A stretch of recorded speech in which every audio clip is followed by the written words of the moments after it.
मित्रांनो, 90च्या अगोदर अशी काही माणसं होऊन गेली की आज वाटतं देवाने असली माणसं जन्माला घालायचं काय आता बंद केलं का काय. मी बोलतोय ज्या माणसानं महाराष्ट्रातल्या रसिक प्रेक्षकांच्या हृदयावर अधिराज्य गाजवलं, ज्यानं सलग 13 चित्रपट सिल्वर ज्युबिली दिली आणि ज्या माणसाला, ज्या कलाकाराला महाराष्ट्रातल्या माणसाची मनाची नस माहिती होती, अशा कलाकाराबद्दल मी बोलतोय, ते म्हणजे दादा कोंडके. दादा कोंडके नाव उच्चारलं की माणसाच्या मनावर खुदकून हसू येतं. कारण दादा कोंडके विनोदी कलाकार म्हणून आणि एक अभिनयाचा बादशाह म्हणून ते प्रसिद्ध होते. म्हणजे असा माणूस पुन्हा होणे नाही, असं मोठमोठ्या विचारवंतांनी सुद्धा सांगितलं. आणि म्हणून मी सांगितलं की आता देवाने अशी माणसं जन्माला घालायचं बंद केलं की काय. मला वाटतं 1932चा काळ होता, म्हणजे स्वातंत्र्यपूर्वच्या अगोदर. 1932 साली पुणे जिल्ह्यातल्या भोर तालुक्यातल्या इंगवली गावचे एक दाम्पत्य, खंडेराव कोंडके आणि त्यांची पत्नी सखुबाई कोंडके, हे उदरनिर्वाहासाठी किंवा काही कामासाठी हाताला काम मिळावं म्हणून भोर तालुक्यातून ते मुंबईला गेले. आणि मुंबईला गेल्यानंतर त्यांनी तिथं काम करत असताना या दाम्पत्यांना एक सुदैवाने एक मुलगा झाला. त्याचा जन्म गोकुळाष्टमीचा असल्यामुळे त्याचं नाव ठेवलं कृष्णा. कृष्णा खंडेराव कोंडके. आणि तो घरात थोरला असल्यामुळे त्याला दादा म्हणलं जायचं. त्यांनी बँड पथकात पुन्हा काम केलं. बँड पथकातही लोक त्याला दादाच म्हणायचे, म्हणून त्यांनी स्वतःचं नाव दादा कोंडकेच पुन्हा तेच प्रचलित केलं. असे दादा कोंडके, ज्यांना आधी वाटत होतं की बाबा कुठे नोकरी करावी का काय, किंवा राजकारणात जावं का. दादा कोंडके यांचं तिथं विचार असं प्रगल्भ होते. कुणावर अन्याय होऊ देत नव्हते. विटा, दगडं, सोड्याच्या बाटल्या, मारामाऱ्या हा उद्योग दादा कोंडके पहिले करायचे.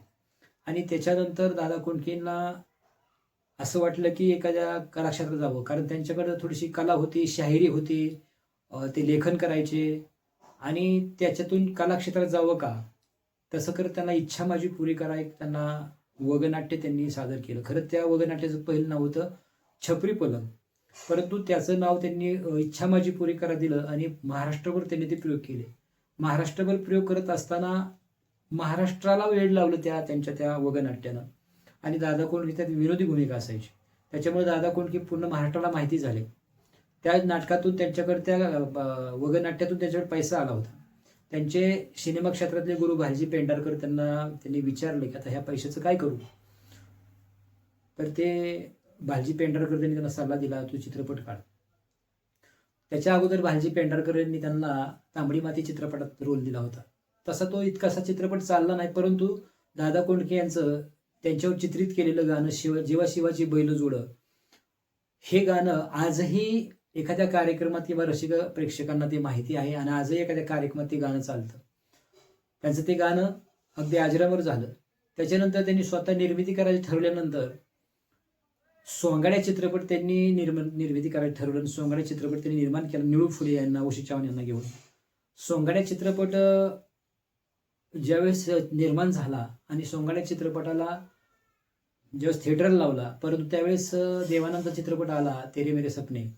या चित्रपटामुळं त्या चित्रपटवाले कोहिनूर जी सिनेमा मालक आहे थिएटरचा, त्यांनी त्यांचं पिक्चर उतरवलं सोंगाड्या आणि ते हिंदी पिक्चर लावलं. दादा कोंडके तिथं वाद घातला. दादा कोंडके म्हणले ह्या चित्रपट आमचं का उतरवलं, परंतु तो काय थिएटरवाला ऐकत नव्हता. शेवटी स्वर्गीय बाळासाहेब ठाकरे यांचं मुंबईमध्ये त्यांची शिवसेना उदयास आली होती आणि बाळासाहेबांचं म्हणणं होतं की मराठी माणसाला पहिलं प्राधान्य द्या. आणि म्हणून ह्या शब्दाचा आधार घेऊन दादा कोंडके बाळासाहेब ठाकरेंना भेटले आणि बाळासाहेब ठाकरे यांनी त्या कोहिनूरवाल्याला सांगितलं तो चित्रपट परत लाव. आणि सोंगाड्या चित्रपट लावला. सोंगाड्या चित्रपट भरपूर चालला आणि भरपूर चालल्यानंतर दादा कोंडकेंनी या महाराष्ट्राला चित्रपटाची शृंखलाच दिली.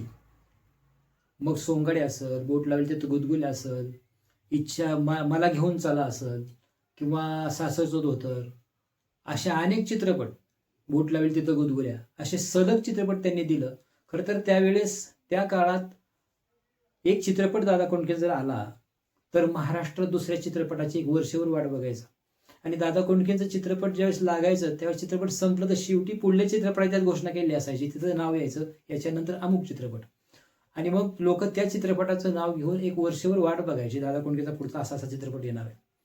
दादा कोंडकेची एंट्री पडद्यावर झाली तसं पाहिलं तर दादा कोंडके दिसायला एवढे काही सुंदर नव्हते. त्यामुळं ज्यावेळेस चित्रपटात काम करायचे किंवा चित्रपट करायचे, ज्यावेळेस त्यांनी सांगितले लोक म्हणायचे ह्या माणसाला लय तर एखादं साईट कलाकार म्हणून काम मिळू शकतं, हा काही त्याच्या ह्याचा नाही. परंतु तो माणूस देखण्यातल्या देखण्या हिरोच्या पेक्षाही पुढचा माणूस ठरला. आज दादा कोंडकेची नक्कल केली जाते आणि अशा दादा कोंडकेंचे चित्रपट 13 चित्रपट त्यांनी सिल्वर ज्युबिली दिले.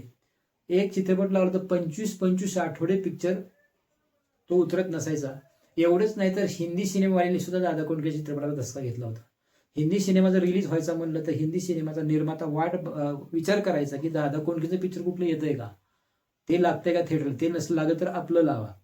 मोठ्या मोठ्या सिनेमावाल्यांनी अगदी हिंदी चित्रपटवाल्यांनी सुद्धा दादा कोंडकेचं पिक्चर जर महाराष्ट्रात लागला असेल तर त्यांनी त्यांचं चित्रपट 5-5 महिने थांबवलं रिलीज करायसाठी. म्हणजे हिंदीवाल्यांना सुद्धा इतकी दहशत होती दादा कोंडकेच्या सिनेमाची. दादा कोंडके चित्रपटाचं सेन्सॉरवर नेहमीच गोंधळ उठायचा. कारण सिनेमामध्ये दादा कोंडकेंनी खरं तर डबल मिनिंग दादा कोंडकेंनीच आणलं चित्रपटामध्ये. आणि त्या डबल मिनिंगमुळं सेन्सॉर नेहमीच त्यांच्या चित्रपटावर ऑब्जेक्शन घ्यायचं. आणि दादा कोंडकेंच्या चित्रपटावर ऑब्जेक्शन घेतलं, हे पेपरला बातमी आली की काहीतरी चित्रपटामध्ये गंमत आहे, डबल मिनिंग आहे म्हणून लोक त्याची वाट बघत बसायची. म्हणजे सेन्सॉरने घेतलेलं ऑब्जेक्शन दादा कोंडकेंच्या फायद्याचं व्हायचं, चित्रपट जास्त चालायचं. परंतु ऑब्जेक्शन घेताना दादा कोंडके त्या सेन्सॉरच्या हॉलमध्ये बसून त्यांना ते सांगायचं त्याचा अर्थ, तुम्हीच का चुकीचा अर्थ काढता तसे म्हणायचे.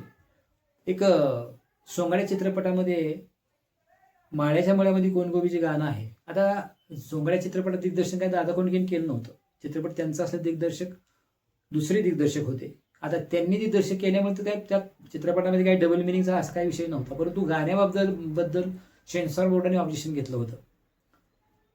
आंघोळीला बसले सख्या माझं मलाच ये हसू ग, चोळी दाटली अंगाला कुठे काय वाढलं ग, असं काहीतरी होतं ते वाक्य. परंतु तिथं सेन्सॉरने ऑब्जेक्शन घेतलं आणि दादा कोंडकेने मग तिथे थोडासा बदल केला आणि आंघोळीला बसले सख्या माझं मलाच ये हसू ग, चोळी दाटली अंगाला कापड का फाटलं ग, असं ते वाक्य टाकलं, त्यात त्यांनी चेंज केलं. असं बऱ्याच ठिकाणी सेन्सॉर त्यांच्यावर ऑब्जेक्शन घ्यायचं आणि दादा कोंडके त्यांना ते समजून सांगायचे. आणि मग सेन्सॉरने ऑब्जेक्शन घेतलं की दादा कोंडकेंचं ती पेपरला बातमी यायची. त्यावेळेस काही मोबाईल वगैरे नव्हतं, त्यामुळे पेपरला बातमी यायची दैनिकाला दादा कोंडके चित्रपटाला ऑब्जेक्शन घेतलं म्हणून, आणि लोक त्याची वाट बघत बसायचे. असं दादा कोंडकेच्या सेन्सॉरबद्दल बरोबर सुद्धा नेहमीच वाद व्हायचे. परंतु दादा कोंडके आज चित्रपटातला एक बादशाह म्हणून मराठी चित्रपटाचा, शेवटी त्यांनी अनेक चित्रपट मराठी जरी दिले असले तरी हिंदी चित्रपट सुद्धा त्यांनी केलेत. अंधेर रात में दिया तेरे हात में सारखा चित्रपट त्यांनी हिंदीमध्ये सुद्धा चित्रपट केले. त्यांच्याबरोबर काम करणारे हिरोईन त्यांनी सुरुवातीला त्यांच्या आत्मचरित्रामध्ये लिहिलंय की काही हिरोईननी त्यांना सुरुवातीला त्यांच्याबरोबर काम करताना नकार दिला होता, परंतु त्यांनी ज्यावेळेस चित्रपट गाजले त्यांचे, त्यामुळे मग नंतर त्या मोठ्या मोठ्या हिरोईन त्यांच्या मागं लागायचे आम्हाला चित्रपटात घ्या म्हणून. त्यांनी सर्रास त्यांचे चित्रपट उषा चव्हाण बरोबरच आहेत.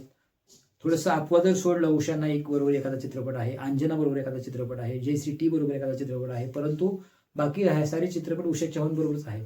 तसं उषा चव्हाण बरोबर त्यांची केमिस्ट्री चांगली जमली होती. महाराष्ट्राने त्यांची जोडी पसंत सुद्धा केली होती. एवढंच नाही तर त्यांच्या प्रेम प्रकरणाची चर्चा होती. आत्मचरित्रात त्यांनी लिहिलं की उषा चव्हाण बरोबर त्यांना लग्न करायचं होतं, पण उषा चव्हाणने लग्न केलं नाही. त्यांना वाटलं होतं की आता हे माझी इस्टेट कुणाला द्यायची, कुठेतरी वारस असलं पाहिजे, नॉमिनी असलं पाहिजे. आणि मग तसं कसं द्यायचं, तर उषा चव्हाणला म्हणजे माझ्याशी लग्न कर. उषा चव्हाणला वाटलं काय चेष्टा करतील तर काय, त्यांनी नकार दिला. त्याच्यानंतर ते गेले. पण आत्मचरित्र लिहित असताना किंवा त्यांचं आत्मचरित्र वाचलं तर वाटतं दादा कोंडके जरी लोकांना हसवत असले तर ते आतून मात्र दुःखी होते. ते स्वतः मात्र त्यांच्या चेहऱ्यावर हसू नव्हतं. त्यांच्या बोलण्याचं हसू यायचं, त्यांचा उद्देश लोकांना हसवायचा होता. पण त्याच्या दोन नाण्याच्या बाजू होत्या. एका बाजूने ते जरी हसवत असले तरी एका बाजूने त्यांची कहाणी ऐकलं रडू येण्याजोगं आहे.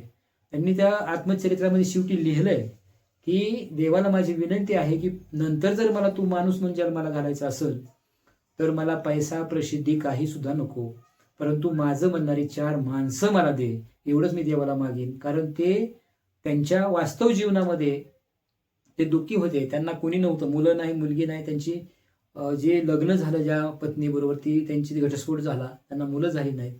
आणि मग वारस कोण, आपला असं कोण, शेवटी मरताना त्यांच्याजवळ कुणीही नव्हतं.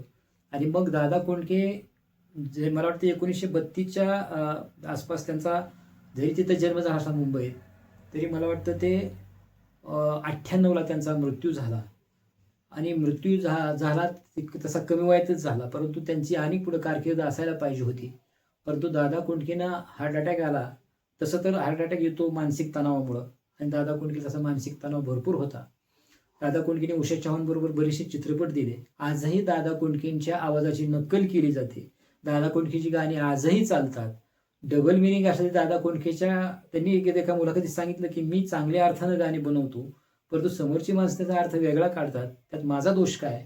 अशा एका कलाकाराला, अशा एका हरवणारी कलाकाराला, अशा एका विनोदी कलाकाराला, अशा एका वैचारिक कलाकाराला आणि अशा एकदा समाजकार्य करणाऱ्या कलाकाराला, समाजकार्य का म्हणतोय, दादा कोंडकेंचं जिथं स्टुडिओ होतं खडकवासलेला, तिथं त्यांच्याकडं माणसं भेटायला यायची. जसं मंत्र्याचा जसा दरबार भरतो तसं लोक त्यांच्याकडे भेटायला यायची दादा कोंडके तिथं असले म्हणजे. आपल्या अडीअडचणी लोक त्यांना सांगायचे. दादा कोंडके त्याला आर्थिक मदत पण करायचे, त्यांचे प्रश्न सोडवायचे आणि प्रश्न सोडवल्याचा कधी आविर्भाव त्यांनी कधी मिळवला नाही. आणि त्यांचं शिवसेनेचं चांगलं नातं होतं. सोंगाड्या चित्रपटाला थिएटर मिळवून दिल्यानंतर बाळासाहेबांनी सहकार्य केल्यानंतर त्यांनी बाळासाहेबांची त्यांची पुन्हा केमिस्ट्री जमली. बाळासाहेबांबरोबर त्यांनी खूप सभा केल्या आणि काँग्रेसवर त्यांनी भरपूर टीका केली. अगदी खाल्ल्या पातळीवर जाऊन लोक दादा कोंडके सभेला आहेत म्हणून लोक गर्दी करायची. शिवसेनेला त्याचा दादा कोंडकेंची त्यामुळे फायदा झाला. दादा कोंडके सभेला असले की त्याला गर्दी व्हायची, त्या गर्दीचा फायदा शिवसेनेला व्हायचा. एवढं दादा कोंडकेंनी काम केलं, समाजकार्य केलं. अशा एका कलाकाराला मात्र महाराष्ट्र मुकलेला आहे. असा कलाकार पुन्हा होणे नाही. धन्यवाद.